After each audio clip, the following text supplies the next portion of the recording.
yang tergabung dari berbagai macam OKP, masyarakat, ojol, seluruh perwakilan untuk menyampaikan aspirasi kami secara baik dan damai. Kami apresiasi kepada para perwakilan DPR sudah hadir, tapi jangan bohongi kami, Pak. Bapak tadi mengatakan seluruh ketua fraksi sudah hadir, seluruh perwakilan fraksi sudah hadir. Ketika kita absen, DPR berbohong, kawan-kawan. Hari ini kami berbohong bagaimana ke depan. Hati-hati berstatement, Bapak. Hati-hati berstatement. Kalau sudah ada perhatian, bilang sudah ada. Kalau belum ada, bilang belum ada. Hari ini kami menyampaikan aspirasi. Pemerintah pusat, DPR pusat sudah mengkhianati rakyat hari ini.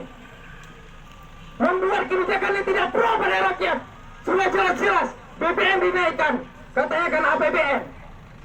Ya, kita di Aceh memiliki kekhususan mengelola anggaran sendiri. Otsus kita begitu banyak, Bapak. Harusnya Bapak yang sudah dipilih rakyat mempunyai solusi atas kenaikan BBM ini dengan uang-uang yang sudah kita punya, Bapak.